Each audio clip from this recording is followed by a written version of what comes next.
Andaj shtrohet pyetja, a ka ilaç?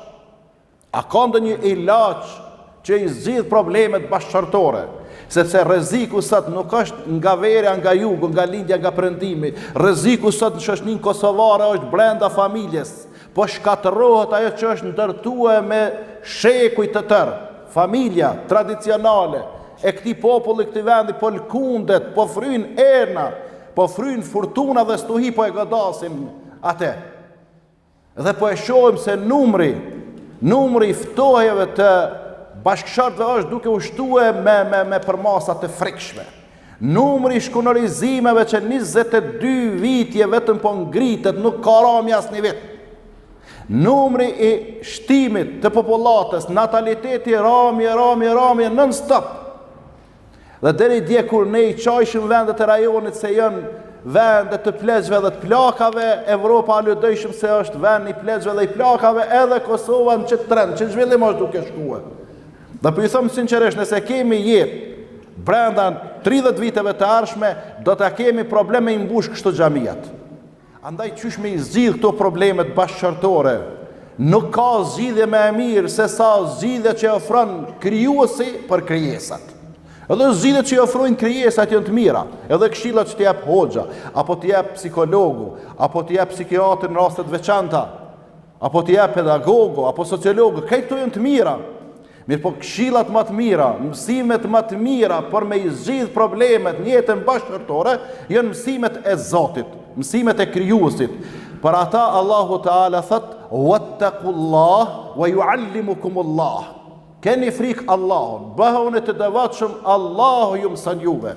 Ju mëson qysh me çu jetën bashkëqortore. Ju mëson juve qysh mos me ardh deri tek problemet. Po nëse ndodhin qysh me i zgjidh problemet, se nuk kris kiameti. Nuk kris kiameti nëse paraqitet një problem familje, se është e natyrshme me pas mosmarrveshje, është e natyrshme me pas zënka her pas here, divergjenca, kundërthanje, sepse nuk jemi të njëjtë. Se kjo është burr, ajo është grua, i kanë cilësi të ndryshme, janë dy gjini të ndryshme. Andaj çka? Problemi i madh, kiameti i madh, krizë në familje, atëherë kur nuk din burri dhe gruaja me zgjidh problemet bashkëqortore. Pse ka ndodhur problemi, nuk është kiameti.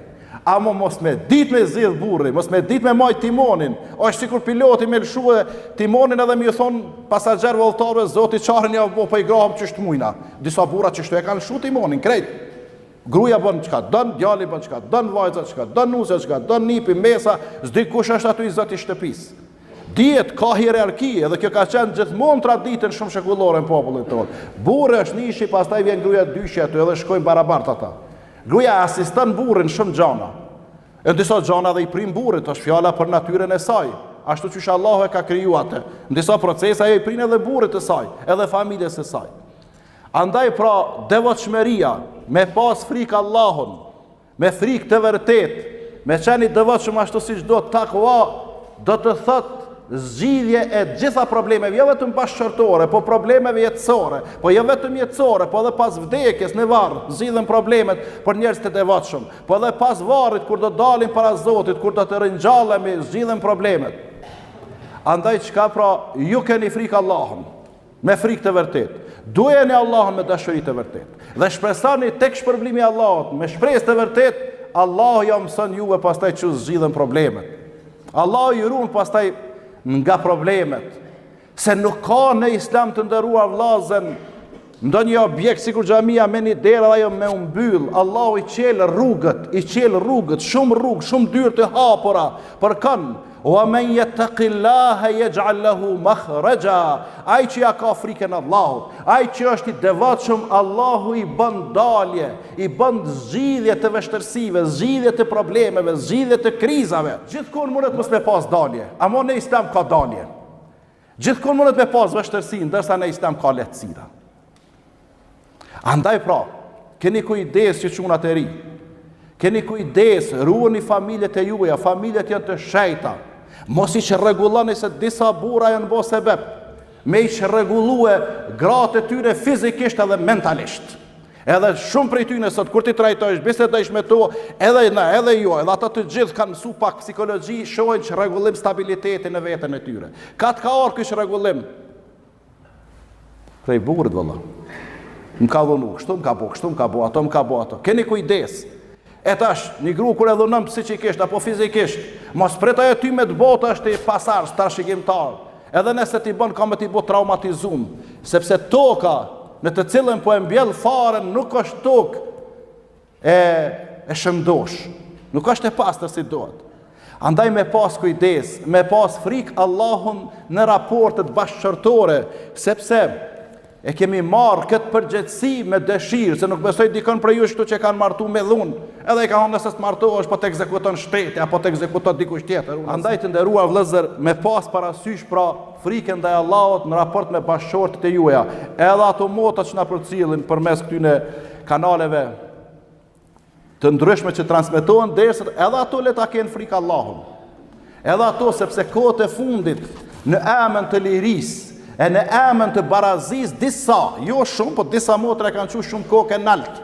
Edhe po mendoj me nejt mi kokë të burrit, o nuk mënesh me nejt mi kokë, se bjen poshtë e thënë qafën dikun. Kjo do me thonë, nuk mënesh me nejt mi kokë burrit, do me thonë nuk mënesh me sunduti ashtu qysht me ndaj shti. Se e thënë qafën do të shkunorizohesh. Andaj me pas frikë Allahun edhe ato motat, mos më ju bo presion shumë burrave. Mos me lujt rolin e gardianit apo të policit edhe me nejt 24 orë mi kokë burrit, se po është monotone e mërzitshme. Andaj pra me pas edhe motat parasysh se burrat, jo të gjithë, por një pjesë e madhe po punojnë me djersën e ballit, po lodhen. Andaj nuk bën tash prej një lodhje 8-9 orëshe me u kthyni një lodhje tjetër 15 orëshe tash. Pas orarit punës tash të merru me lodhjet e tjera. Përkundrazi burri kur kthehet në shtëpinë e vet e gjen atë prehjen, e gjen knatësinë, e gjen lumturinë. Edhe gruaja kur vjen burri sikur shtëpia e errësuar, e hen burri sikur me hit dielli, si me hit drita, kështu do të me prit atë. Edhe me pas kujdes. Me pas kujdes edhe mos me ardh deri tek problemet. Po nëse vim deri tek problemet, atëherë ti kthejmë problemet tek kush? Ti kthejmë problemet tek fjala e Zotit. Kthehet tek Kurani, se Kurani s'ka fol veç për burra, veç për gra. Si ka dhënë përparësi këtyne apo atyne. Sepse shumë kush po thirrën në përparësie, në drejtësie, në liri, ku ta dione, por jo përparësia, drejtësia, liria e Kuranit, edhe e mësuesit të njerëzimit pejgamberit alayhis salam, por një barazi tjetër që nuk ka ekzistuar as nuk ekziston. Edhe po pretendohet çdo herë në barazin gjinore. O vllazni, jemi të sinqert, nuk ka barazi gjinore asnjëherë. Nuk ka mundësi me qenë burri barabart me gruan edhe gruaja barabart me burrin, se janë dy natyra të ndryshme. Bile kur ti këshyrsh kështu ndoshta shumë raste nuk ka barazi, po ka përparësi ndaj gruas para burrit. Duke filluar nga puna fizike, duke filluar nga mirëmbajtja apo mbarvajtja apo përkujdesja e familjes, kush e ka barën e përkujdesjes edhe furnizimit familjes. Ar-rijalu qawamun 'ala an-nisa. Pra burrat janë përgjegjës për gratë e tyre, jo gratë përgjegjëse për burrat e tyre.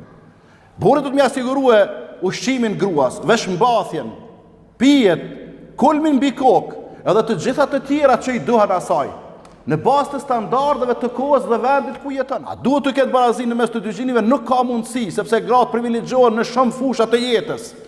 Ju jepet përparësia atyne. E ka dhe fushat caktuar që i jepet burrave përparësi. A duhet të ketë drejtësi në mes të çifte bashkëtorë? Absolutisht po. Drejtësia është patjetër. Është urdhën i Zotit të ketë drejtësi në raportet bashkëtorë.